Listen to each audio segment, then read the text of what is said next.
Good dog.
Boss, get down.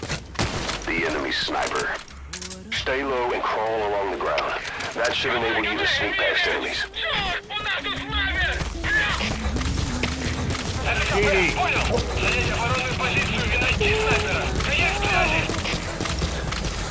You're so supreme. I give my life, not for honor, but for you.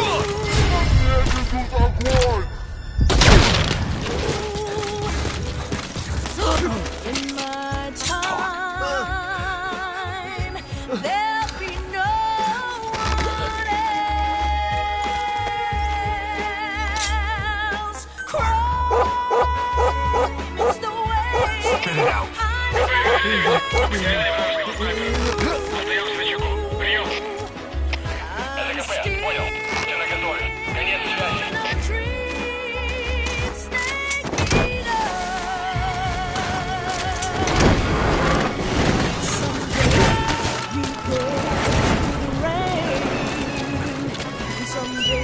Subject on board. Leave the rest to us. It's a deal, the trial to survive. For the day we see new light, I give my life, not for honor, but for you. In my time.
Attack!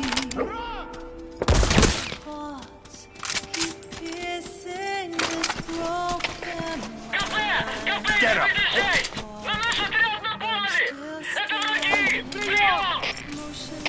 Это КП, понял. Будьте начеку. Выкрути врага. Конец связи.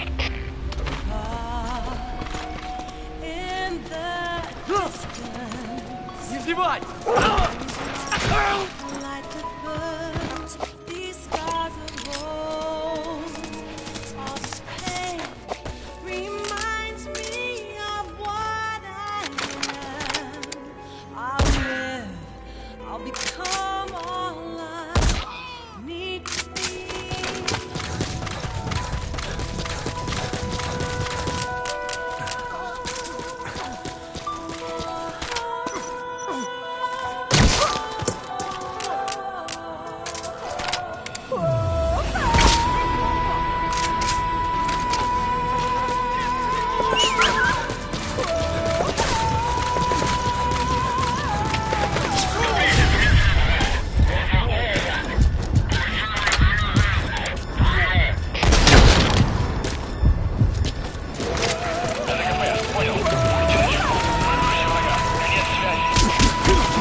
to rebuild, renounce what made words that kill.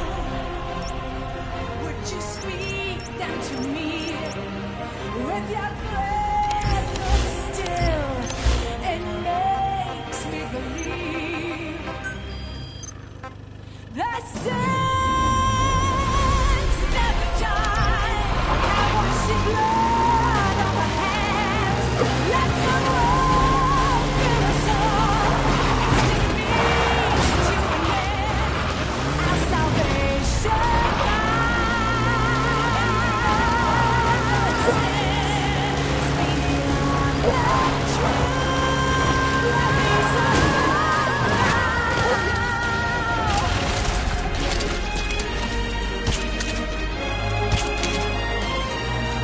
in my heart, I just know that there's no way to light up the doors in his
tasted sweet.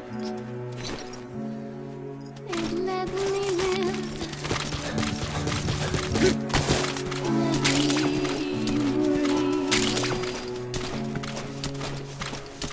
Don't hurt so bad. Still save my soul.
Subject on board. Leave the rest to us.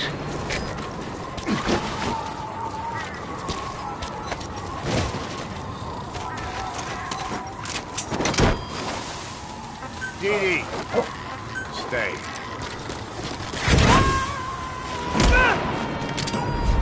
Подожди, не стреляй. He's coming too. Roger that.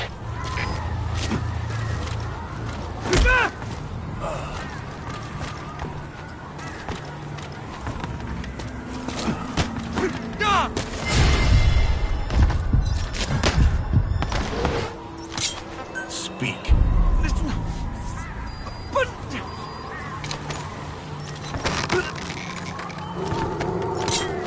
Bark. Speak.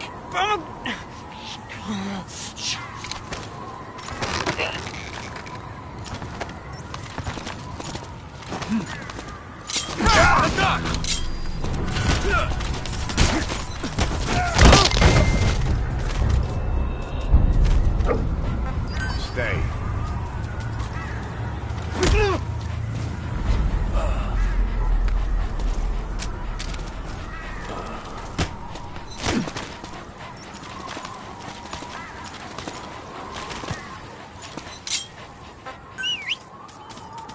Spit it out.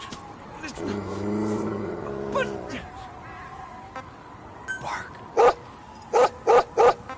Spit it out.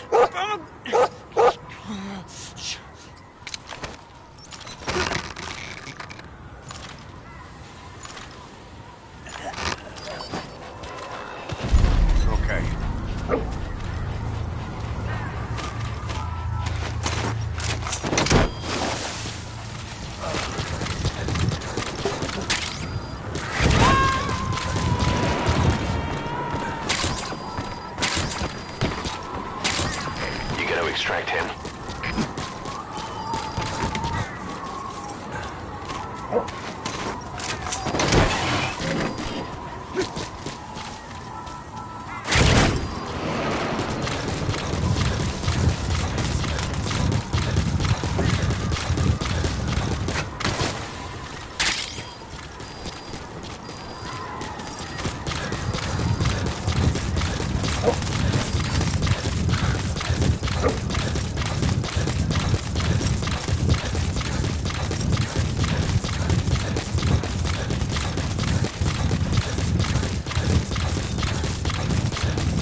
Good.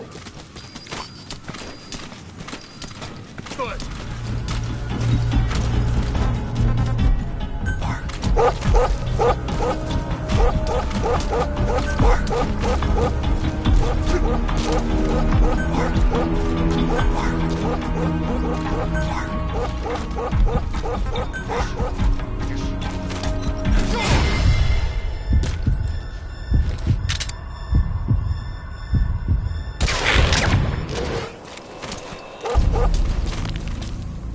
DD.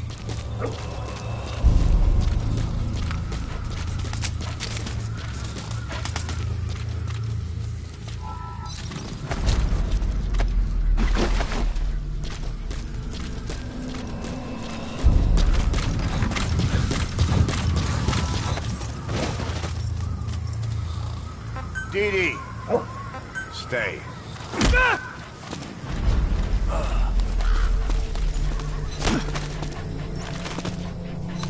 Spit it out. But... Talk. Attack.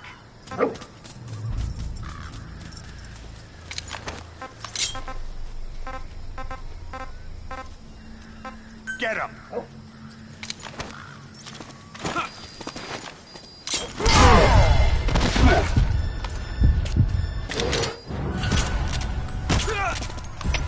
Всем боевым группам, это кафе. Мы вступили в схватку с противником. Всем боевым единицам приготовиться к бою.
КП-101! Ты подогнал ее с чума!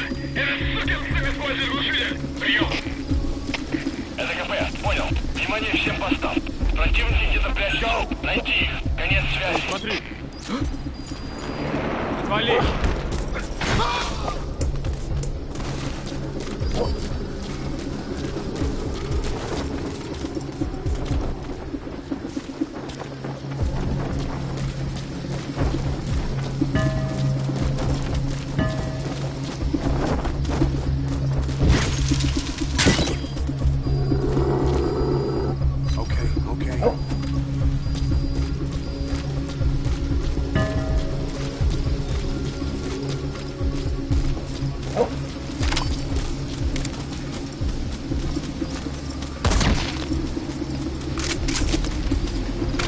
Get him!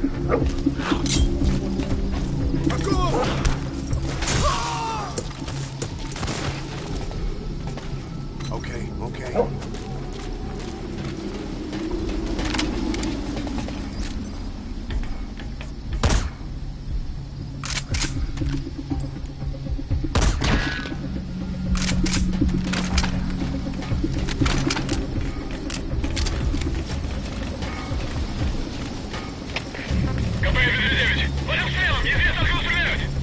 Go!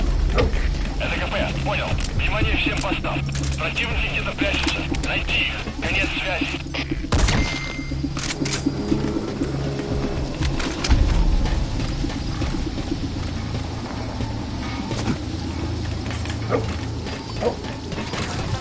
Didi!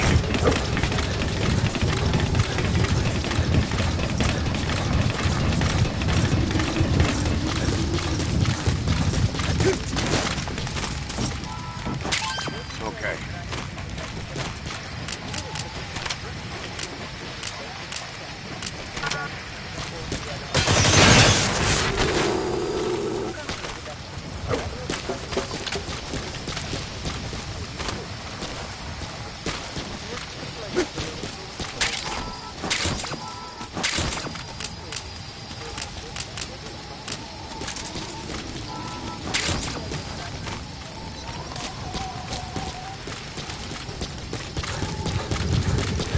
Didi!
You're so supreme.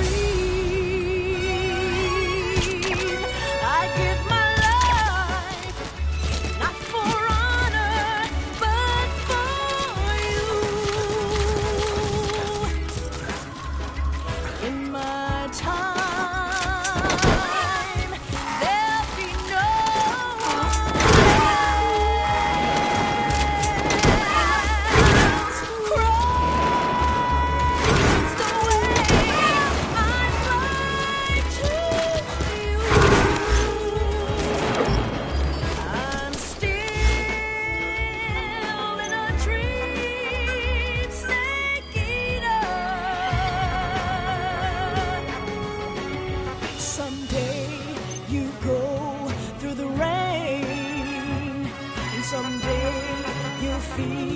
on a tree frond. It's ordeal, the trial to survive for the day we see new light. I give my life not for honor, but for you. In my time, there'll be no one else. Crime, it's the way I'd like to you. I'm still in a dream, snake eater.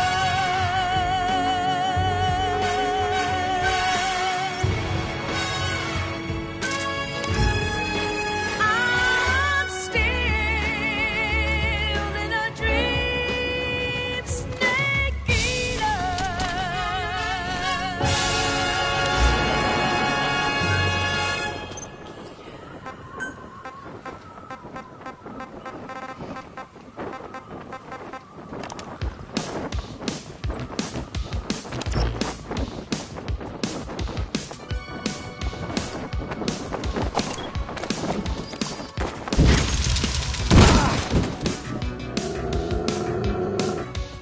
Dee. Stay.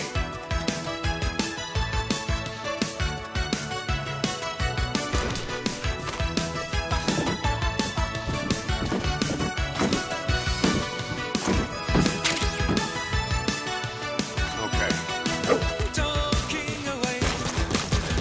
I don't know what to say. I'm saying days are my days to find shine away.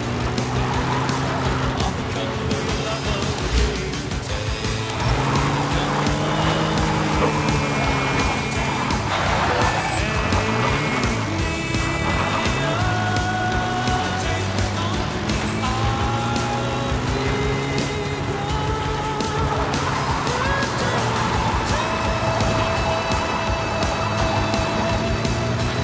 So needless to say, I said it, but I feel stumbling away.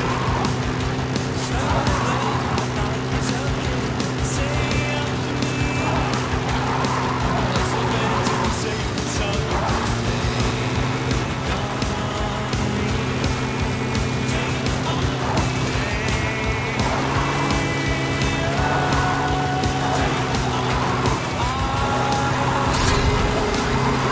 There are reports of a Pashto English interpreter operating in that area. If you extract him, he could be plenty useful for us.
stay.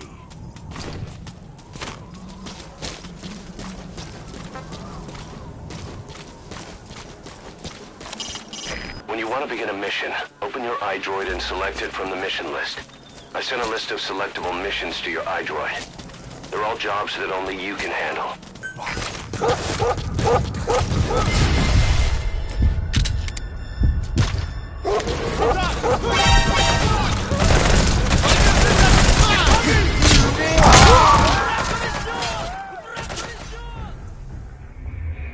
Snake, are you okay? Snake!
There are reports of a Pashto English interpreter operating in that area. If you extract him, it could be plenty useful for us.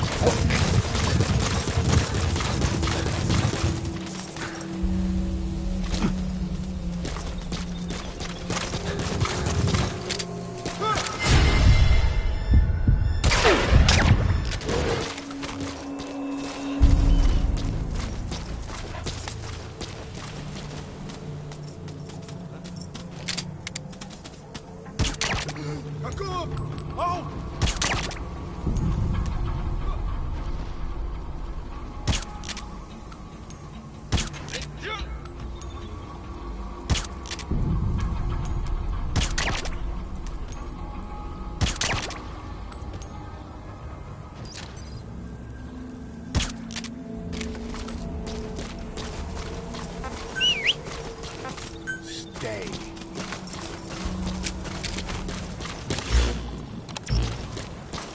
Help me!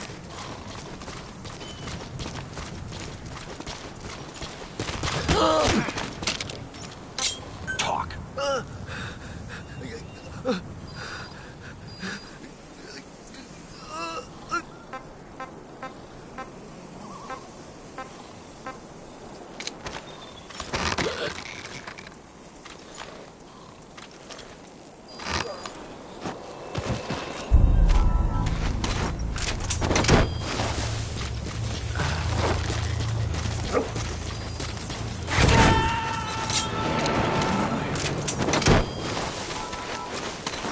Subject on board. Leave the rest to us. Okay.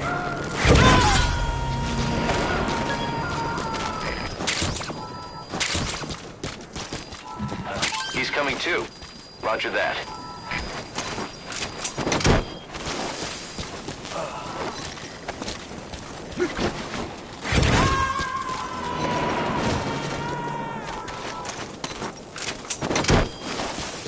You gonna extract him?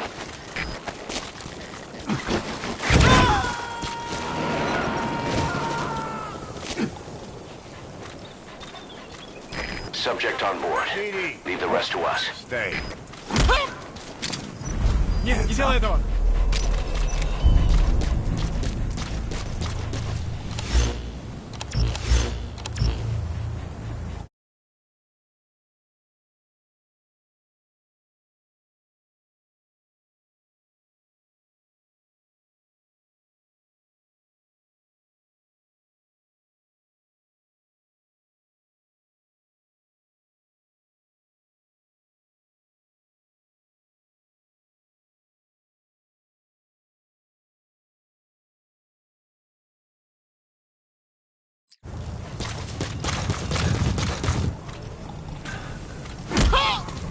Нет, не делай этого!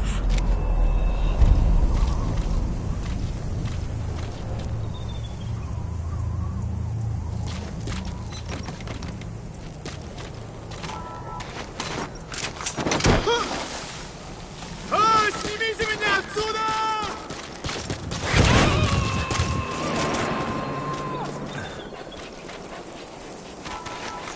He's coming too. Roger that. Снимите меня отсюда!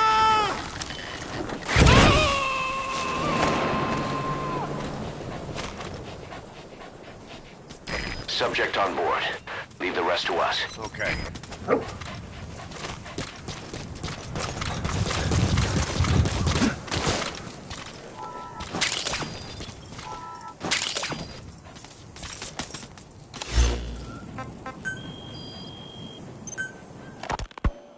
You were hospitalized in Dekelia, a British sovereign base area on Cyprus. It's part of British overseas territory that falls outside of Cypriot jurisdiction. You got moved from Cuba's Little America right into Cyprus's Little Britain. Why Dekelia? The UK and the US remain close allies. The last place Cypher would think to look for you is inside their own system. That's what kept you safe in British military hospital for 9 years. The safest place from a whale is inside its own belly. Good dog. You were a regular Geppetto. Well, it wasn't Pinocchio who led me out to safety. So who was that guy? Cypher went so far as to attack British territory, burning their own ally. That's how badly they wanted you dead. He said I was in a British military hospital. But the doctor had a Greek accent. They hire locally. Easier to trust them. Tekelia is also home to Greek Cypriots, after all. What about the Turks? They haven't returned to the south. Not yet. The Cyprus dispute is still a long way from resolved. The country is just as split as it was in '74. Turkish Cypriots in the north, Greek Cypriots in the south. Between them, the Green Line, the UN established. And Tekelia sits right on top of it. It does. Part of the buffer zone between the two groups. Another reason it was the perfect place to hide you. Easy to spot any outsiders snooping around. So how do things stand? Now, last year, the Turks declared that the Turkish Republic of Northern Cyprus is an independent state, though it's only Turkey that recognizes it. In the past, the Greeks and Turks lived side by side in the same villages. There are reasons to fight. Those came from the outside. Greece, Turkey, Britain, America, they all had their own stake in pitting the two sides against each other. But once you spark something like this, it's impossible to control. Both sides build up grudges like debt, without the foresight to see that each act of revenge just fans the flames, and then it's too late for other nations to rush in with peace talks. The embers keep on smoldering. Each nation's arrogance only breeds anarchy. The world is paralyzed by this hunger for revenge. Cyprus is no different.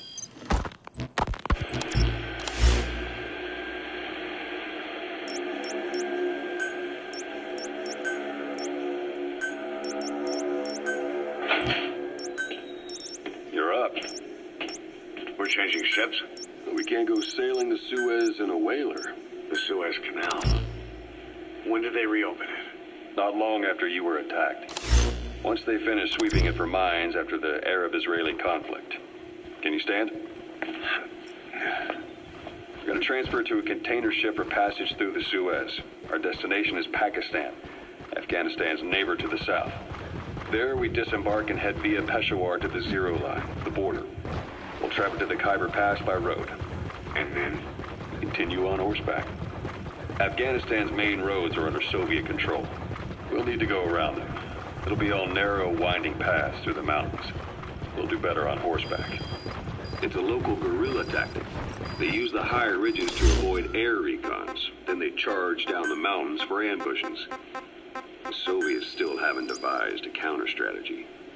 Our time frame is only half as much as we really need. It's gonna be a tough march. Better horses than boats. Well, it'll make for good physiotherapy. Take the time to get used to that new arm. While the Soviets have indicated they are not participating in the Los Angeles Olympics, primarily because the United States has made no attempt to guarantee the safety of the Soviet Union's athletes, the United States is increasingly demonstrating the belief that the issue has nothing to do with its preparations, and in fact this is retaliation for the Western nations' boycott of the previous Moscow Olympics. That concludes today's news. That's quite some news. The Soviet Union not attending the LA Olympics? Yeah. Andropov's death has changed some things. They're calling it revenge for the Western boycott of the Moscow Olympics. Countries boycotted the Moscow Olympics? Yes. In protest of the Soviet Union's invasion of Afghanistan. Over 50 countries were absent. It's too bad I didn't get to see Yamashita's judo. When the 40th Army crossed the Amu River 4 years ago, détente went right out the window. The U.S. Congress chose not to ratify SALT II, and Reagan's hardline politics won him the presidency in a landslide. According to him, the Soviet Union's an evil empire.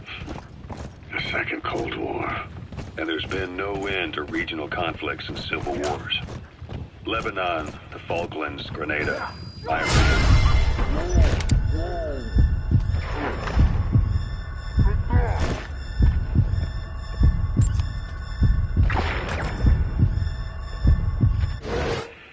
The story never changes. Egypt and Israel did sign a peace treaty. But then the driving force on the Egyptian side, President Sadat, was assassinated afterward.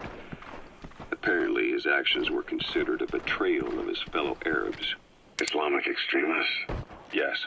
Fundamentalist extremists have been responsible for some bold acts of terrorism in recent years. We've had extremist students in Iran take U.S. embassy workers hostage, and suicide bombings in Lebanon. Over 300 foreign soldiers stationed there have been killed. The country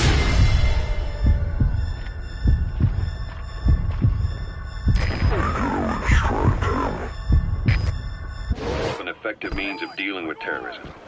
Afraid of losing their own men, they pulled their forces out, handing private forces a golden opportunity. Private forces. Small armies with no national affiliation, working for the highest bidder.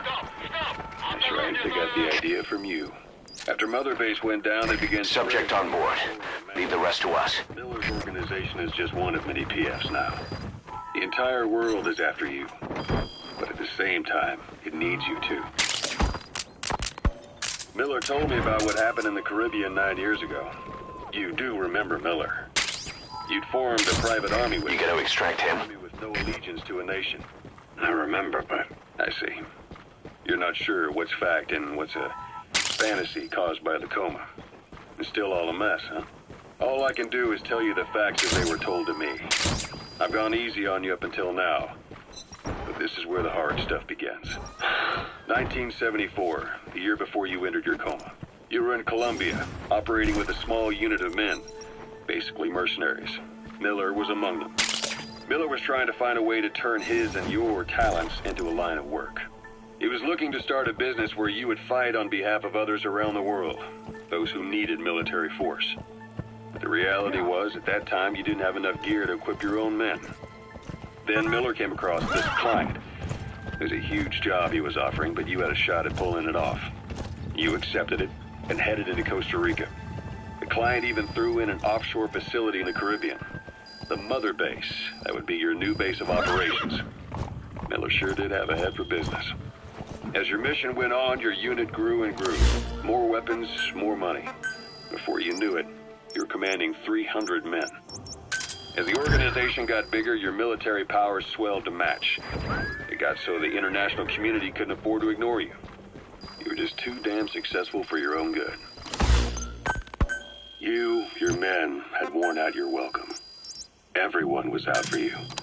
East, West, First World, Third. It was only a matter of time before someone took you down. Boss, one of our staff has been captured by the enemy. He was on the staff at Mother Base 9 years back. Get our men out of there, boss. To say he's a critical VIP would be a massive understatement. The Nicaraguan revolutionary kid, and Paz, a mole who worked for Cypher as bait. While you were gone, XOF, posing as a... You, your men, had worn out your welcome. Everyone was out for you. East, West, First World, Third. It was only a matter of time before someone took you down. And that was XOF. Officially, they're an anti-terror unit under the CIA. In reality, they're Cypher's private strike force. They lured you to Cuba using Chico, the Nicaraguan revolutionary kid, and Paz, a mole who worked for Cypher as bait. While you were gone, XOF, posing as a nuclear inspection team, stormed Mother Base. At the same time, C4 they placed on the strut legs went off. The whole thing went down in minutes. XOF. Kisses and hugs followed by a big FU. All because of Miller's blind spot. A back door into Mother Base no one suspected. You remember a certain scientist. Huey was responsible for bringing the inspection team on board, giving the enemy a perfect opportunity to hit you at home. You were returning from Cuba when it happened. Mother Base came damn close to taking you with it into the Caribbean. Those of your men out on assignment returned right away. They refused to believe the wreckage in the water they found was Mother Base. But they checked the coordinates again and again, until reality finally settled in. You were supposed to die that day. That was XOF's primary objective. As far as most folks know, you did. The first doctor to see you wasn't even sure what he was looking at. Before they'd even finished operating, your men moved you to that hospital in Cyprus. It was a woman named Eva who arranged that. Rings a bell, huh? Most men in your condition would have been written off right from the start. But you survived. You went straight down to hell, and they pulled you out. Your eye wide open. Full of venom. The days of Naked Snake are long gone. Welcome back, Venom Snake. This world still needs you. Here, Snake, try this on. A prosthetic arm. Yeah, Miller was calling it the arm that wasn't there. The physiotherapy's going well. Your arm's bulked up enough for it to fit. There. Perfect. A little time with it, and it'll work better than the real thing. What do you think? Huh. I can still feel my real arm. Well, you better get used to this one quick. You have any pain? Every now and then. Where? My fingertips. My left fingertips. Sounds like phantom pain. Your brain still remembers your old hand.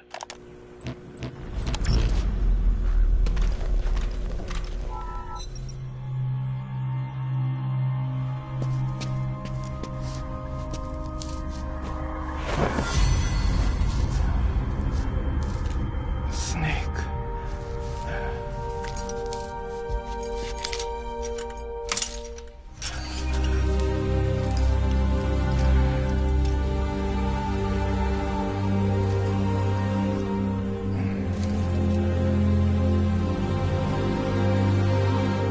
What took you so long? We'll talk, but not here.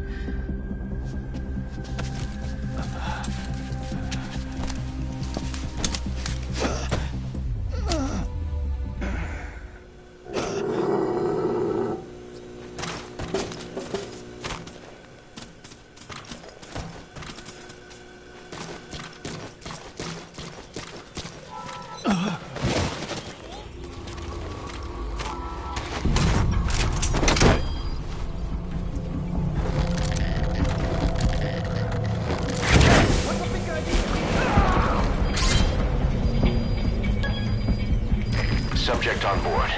Leave the rest to us.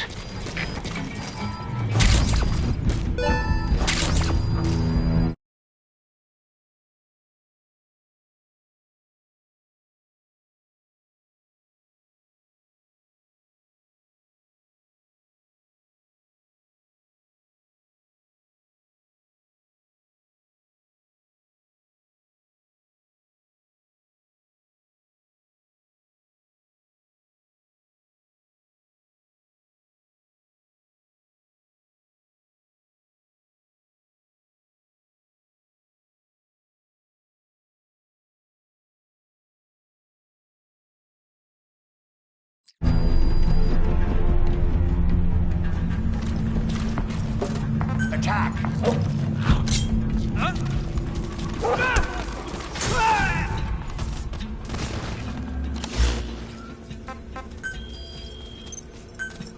Yeah. What about your vision? Can you see okay? Yeah. At the moment. Yeah, the shrapnel in your skull is pressing on your optic nerve. I'm told any hard impact could have an effect on your visual cortex. Yeah. The doctor mentioned that. Your brain might process visual information incorrectly. In other words, you could have hallucinations. You might see things that aren't there, or not see things as they really are. You experience any of that? I think so. When? Right after I wake up. Colors look faded. Colors, huh?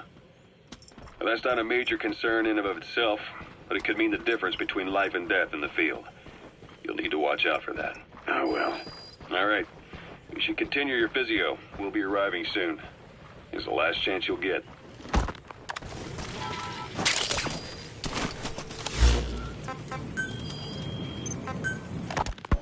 Ocelot. I hear they started calling you Shalashaska in Afghanistan. What's that about? You know the term Sharashka? It's slang for a suspicious, hastily thrown together organization. The word became associated with a type of forced labor facility in the Soviet Gulag system.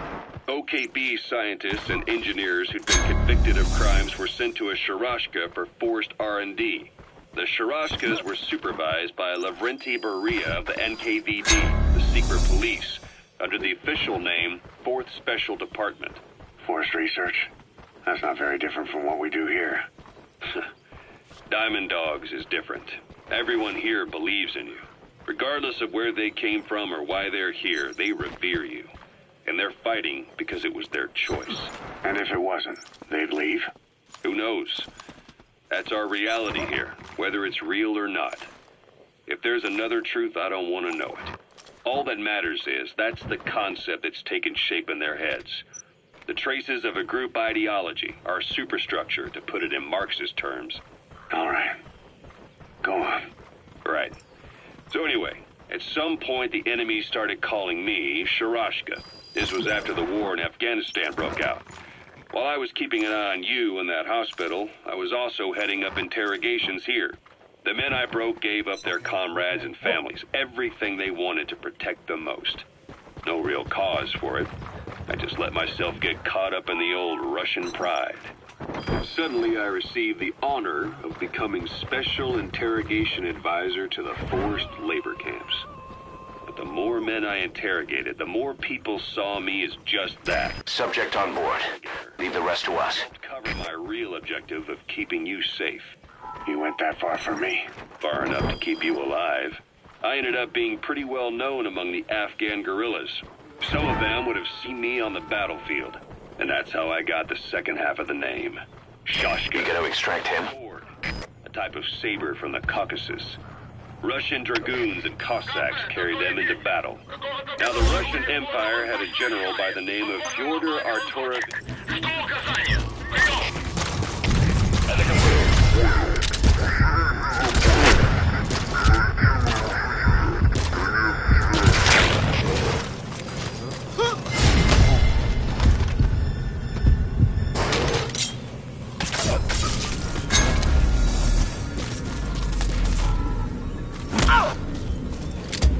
Стреляй!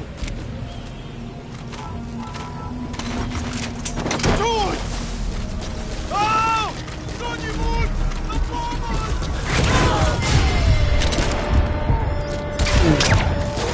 Опа! Что происходит?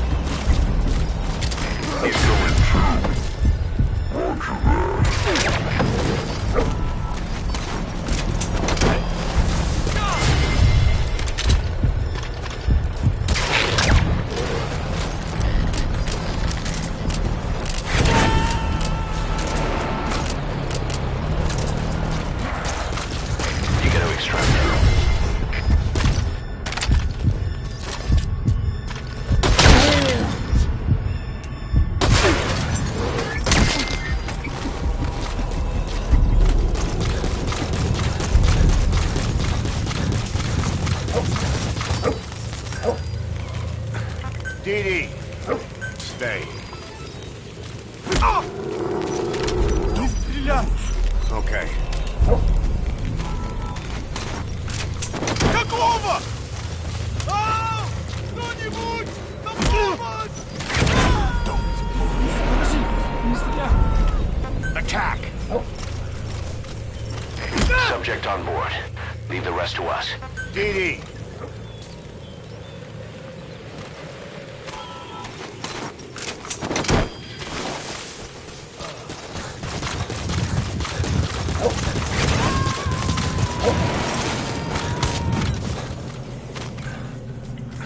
Okay.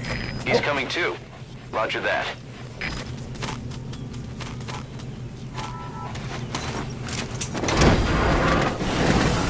Good dog.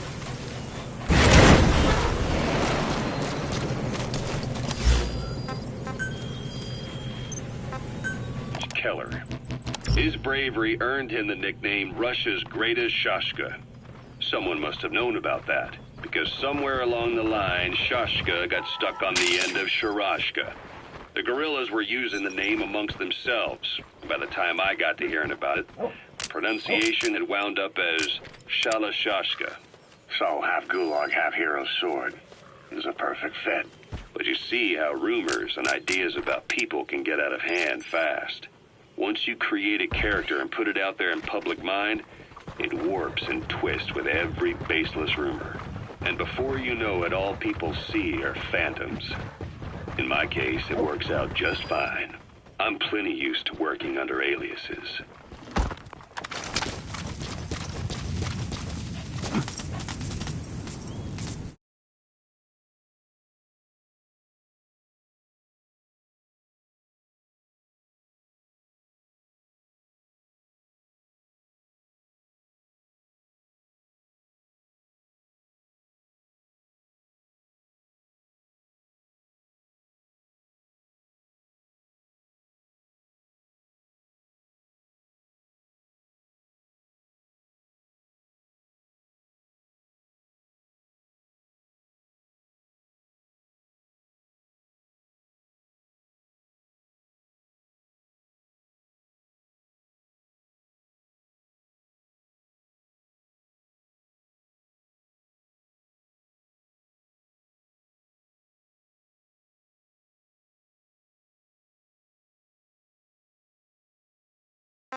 Good.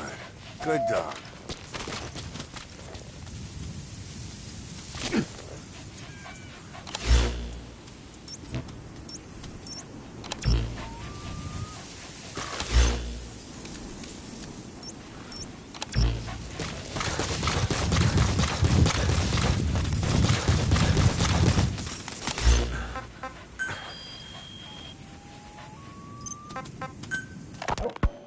So SALT 2 still hasn't gone into effect.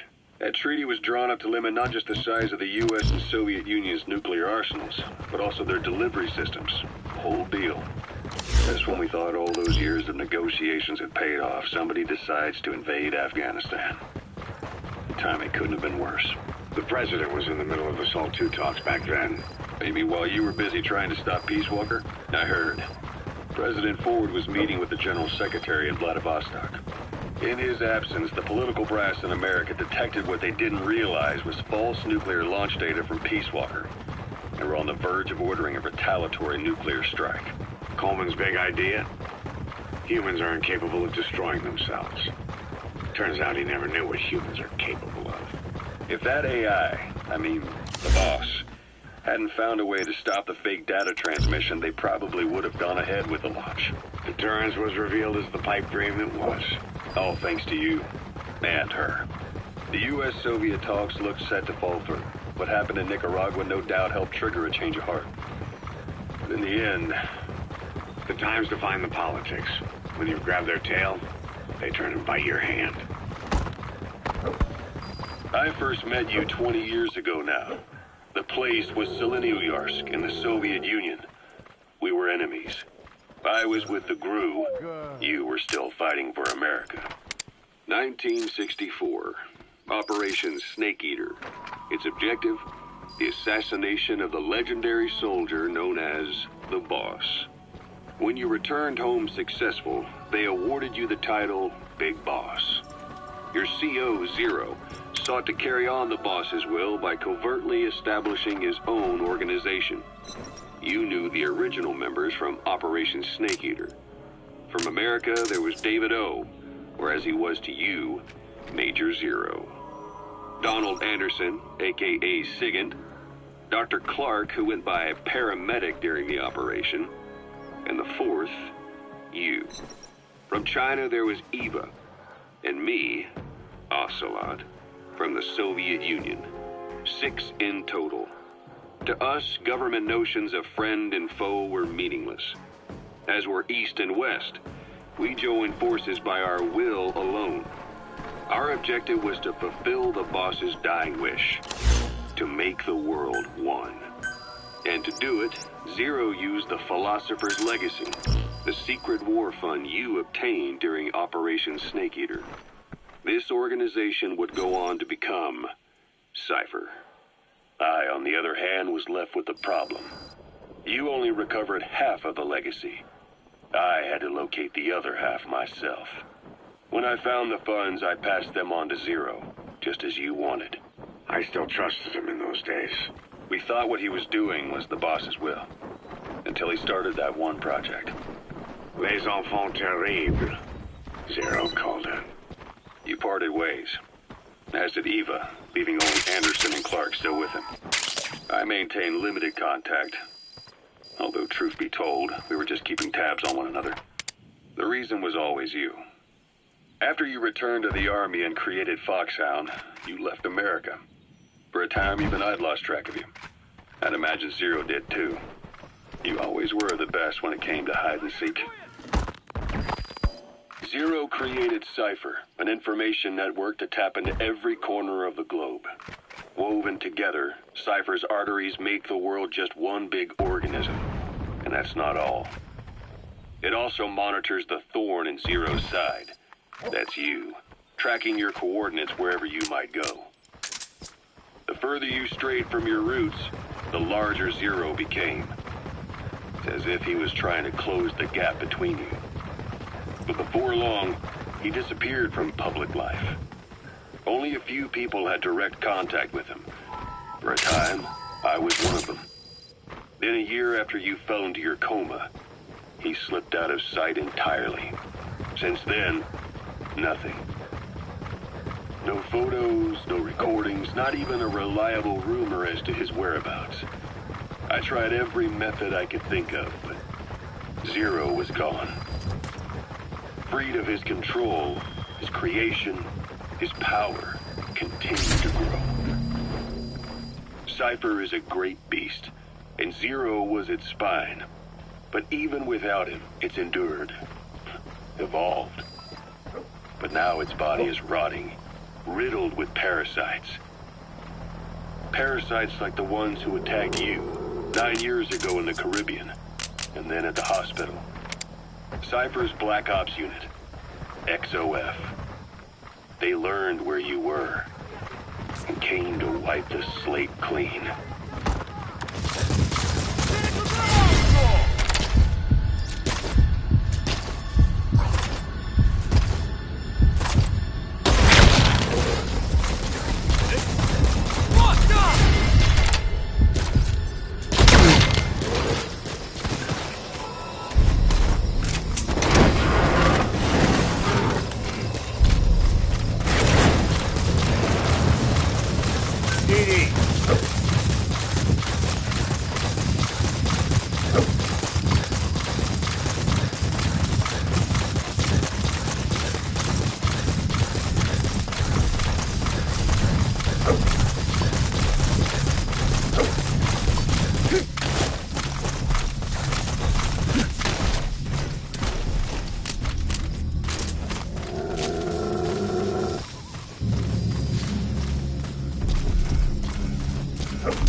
A Soviet soldier.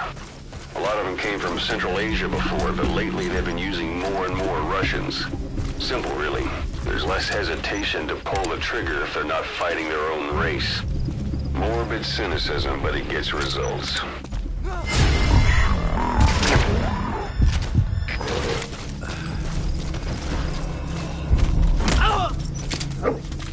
Я не хочу умирать!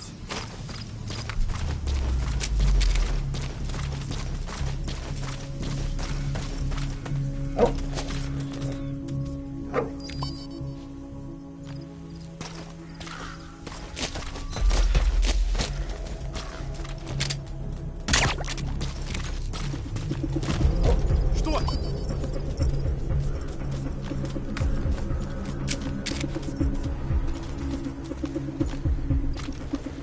Вали отсюда! Вали отсюда! Вали отсюда! Вали отсюда! Вали отсюда! Вали отсюда!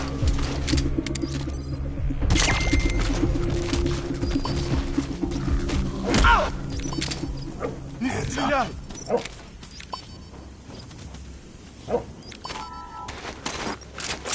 Чуть!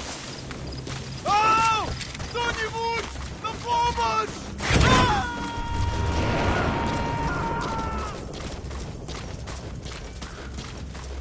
You gotta extract him.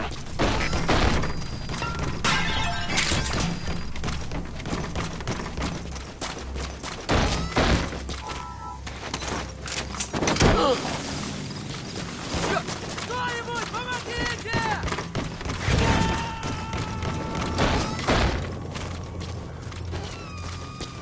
Subject on board. Leave the rest to us.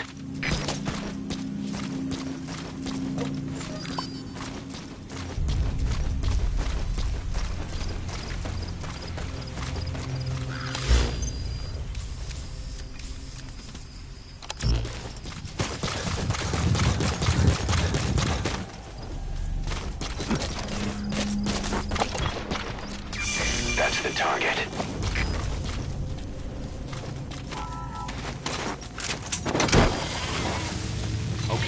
Okay.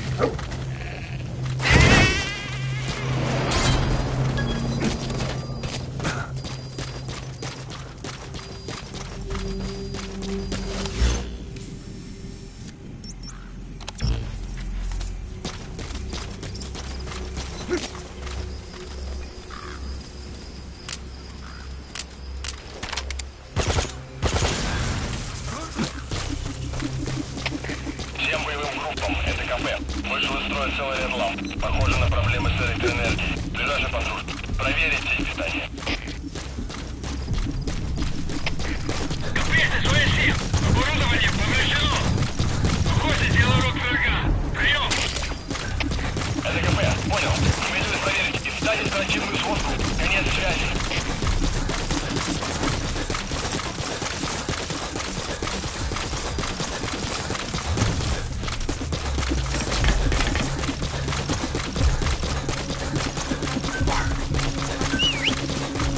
Get him! Stay.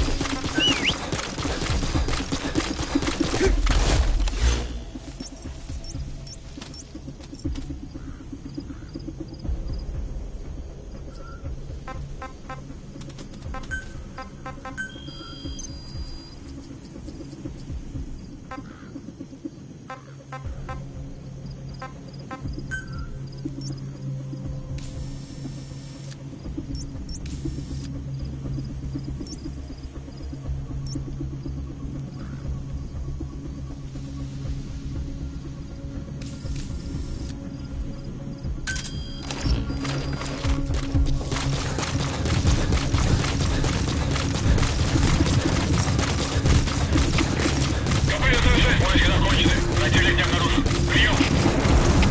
Это КП, понял. Оставайся на чеку. Конец связи.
Christmas Eve, 1979. The Soviet Union rolled into Afghanistan. Muslims had revolted against the Soviet-friendly regime established the year before. The DRA forces could no longer contain it themselves, so the Soviets went in to intervene. The Afghan government was powerless and fraught with infighting. They lost the hearts and minds of the people, and that alarmed the Soviet leadership. With the Islamic Revolution happening in Iran, the Soviets felt they had to act fast or risk the spread of Islamic revivalism. Superpower, sending a motorized rifle division against men on horseback with antique rifles. Everyone thought it'd be over in an instant. Only it wasn't. Some Muslims made their fight a jihad, a holy war, and began a guerrilla campaign on all fronts. A war of attrition. These fighters call themselves Mujahideen. They're being supported by the West through Pakistan. That's why Miller was involved. He was training them near the Zero Line, sponsored by the CIA. The war has become a nightmare for the Soviet troops stationed here. They thought they'd be headed home in 6 months at the most. Then a year passed. 2 years. Now here we are 4 years on with no exit in sight. Afghanistan has become the Soviet Union's Vietnam. The Soviet troops on the ground want to go home, but at least they have homes to go back to. The Afghans have lost theirs. The Soviets destroy the kishlaks, villages, wherever they can. They burn down homes and fields, fill in wells, turn pastures into minefields. It's created a mass of refugees who fled to Pakistan. If the Mujahideen are fish swimming around the villages, the Soviets will go so far as to dry out their ocean. But this has had a big price. There's bitter resentment among the Afghans, and they're taking out their anger on the soldiers on the front lines. Among the Mujahideen are the Pashtun people. They're fiercely devoted to their code of Badal, or revenge. Soviets they've captured have had their hands, feet, and noses cut off before being left to die at the side of the road, just to show their comrades what they're capable of. Friendlies who come across them can do nothing but put them out of their misery. Then they burn down another village in retaliation. And the cycle of vengeance goes on.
First aid.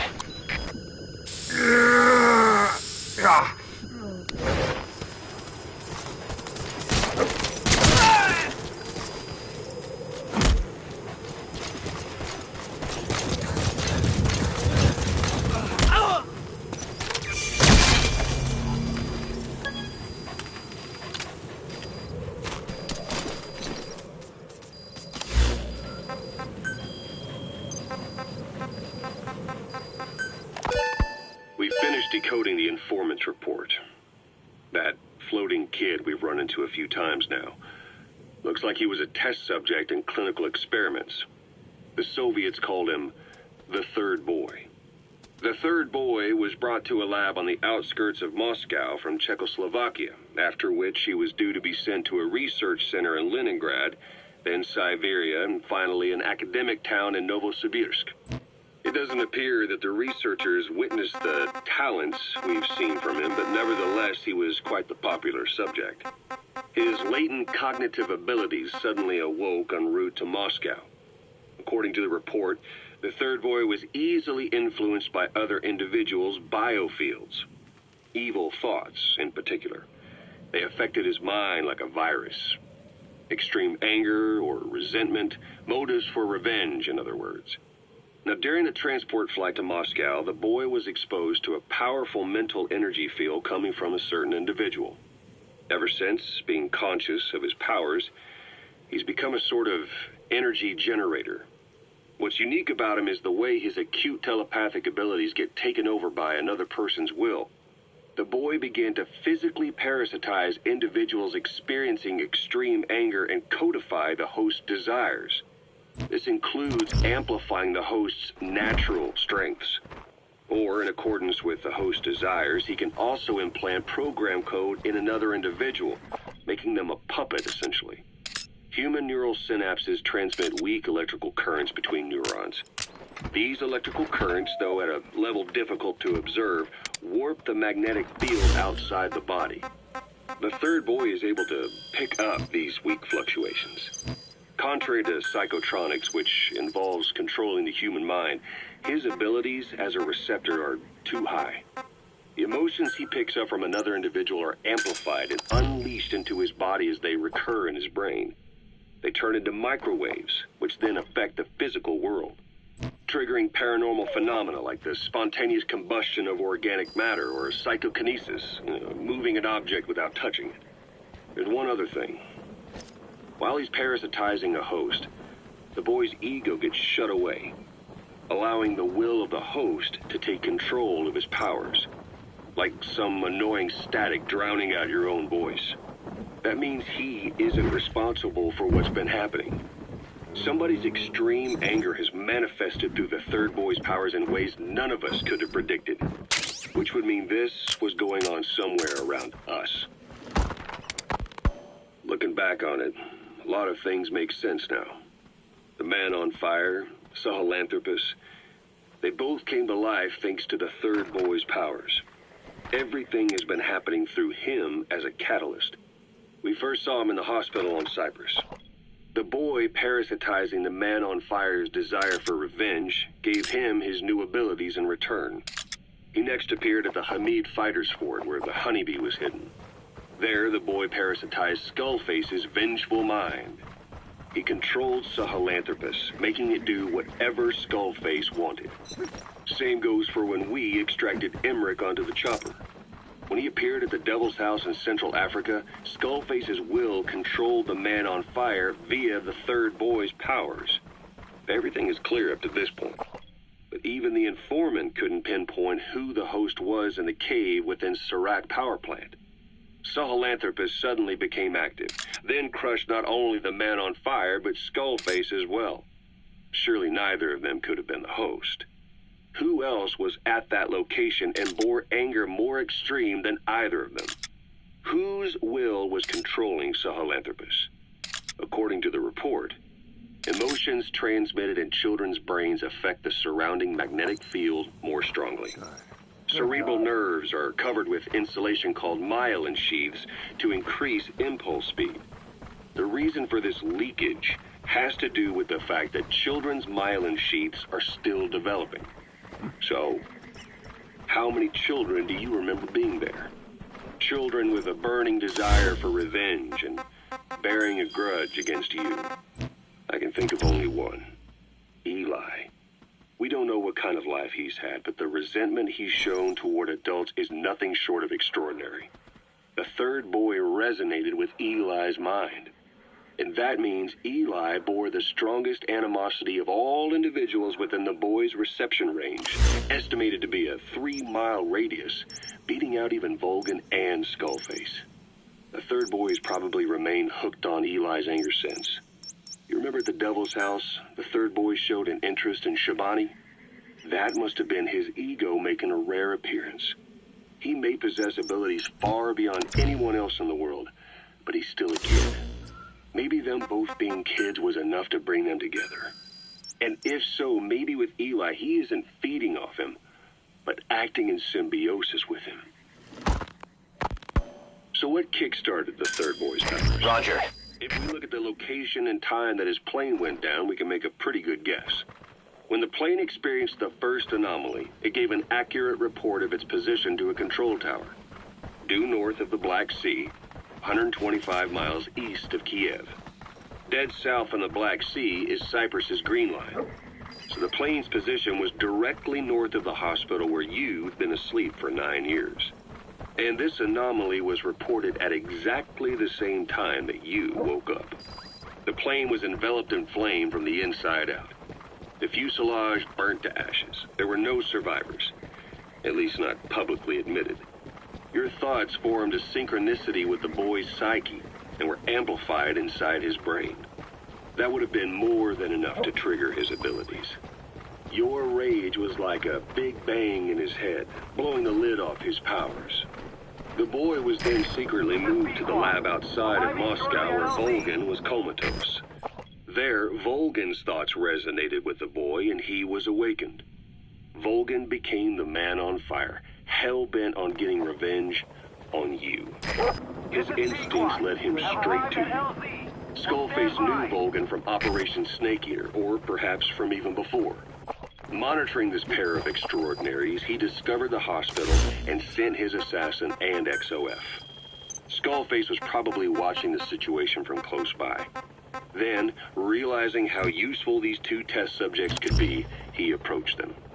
Reacting to Skullface's thirst for revenge, this time the boy let Skullface's will control Volgan. Volgan, at times driven by personal revenge, at times through Skullface's will, kept on moving, though his body was little more than dead meat. Perhaps there were moments where even your thoughts affected him as well. But without the boy's power, it was like the plug had been pulled from the socket. Everything was powered by anger, malice, revenge. This is how the end of the report sums things up.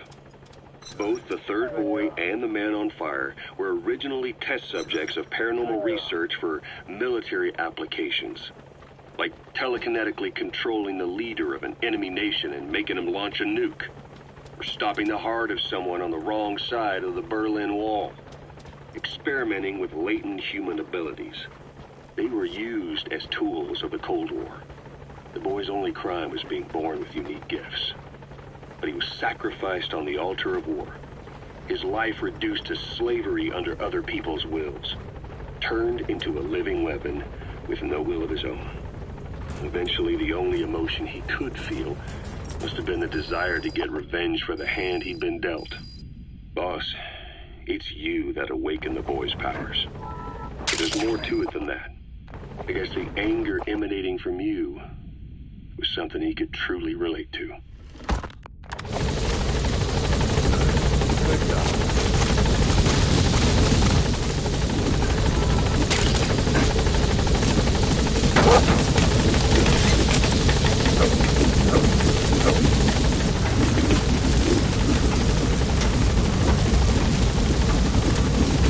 Gaining altitude.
You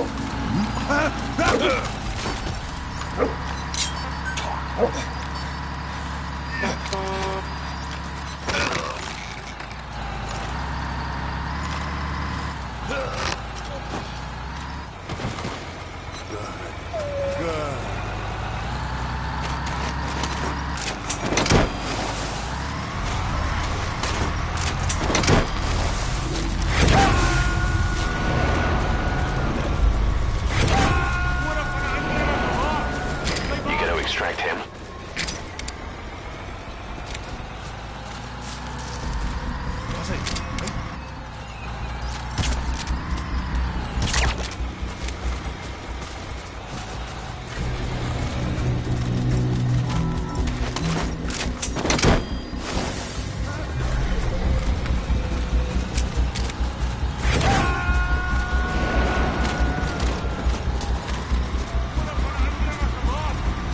Subject on board. Leave the rest to us.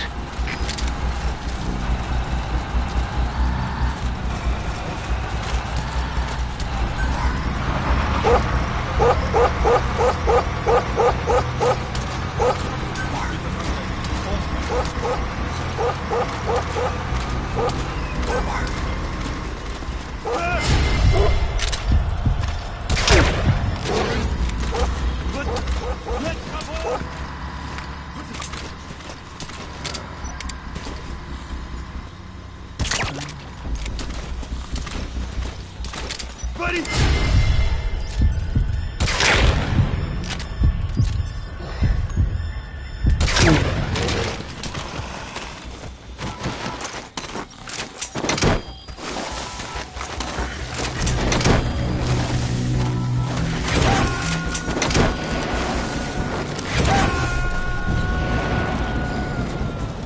He's coming too. Roger that.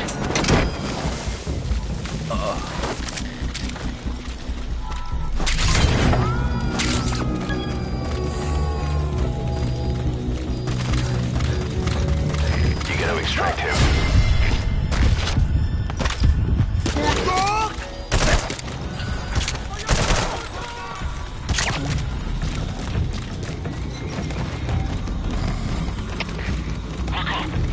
Onbekende vijandelijke vliegtuigen. Bezig om contact te bewerkstelligen. Vooruit!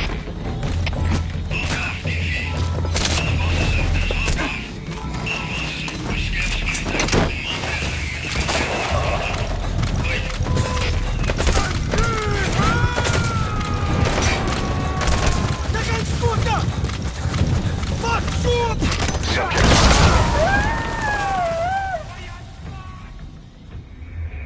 Snake, are you okay? Snake!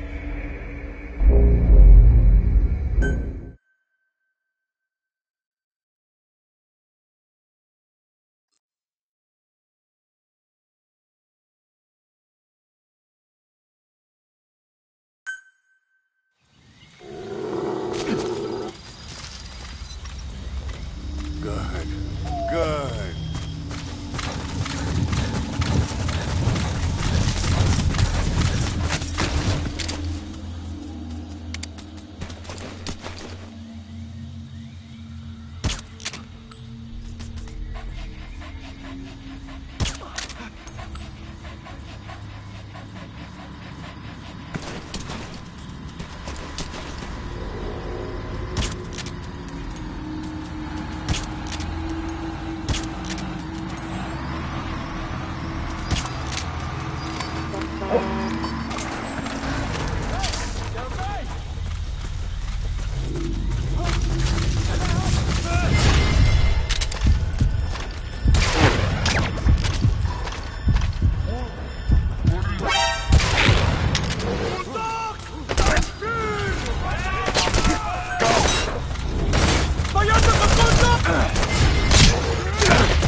Subject on board.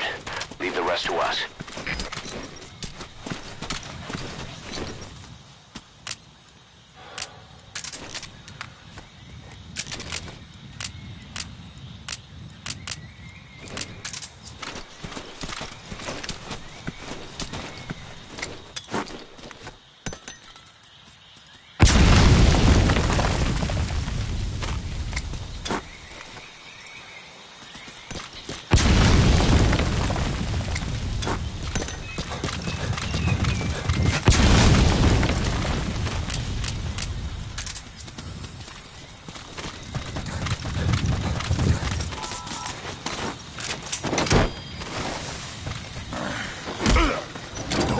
Ik wil niet, Rick, niet.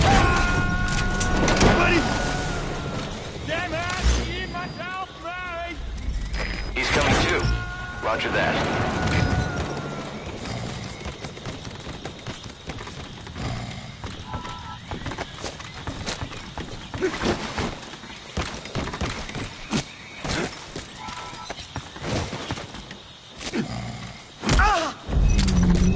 Moeder!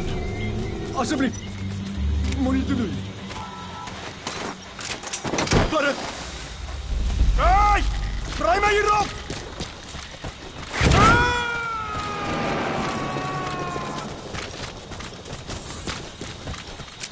You gotta extract him.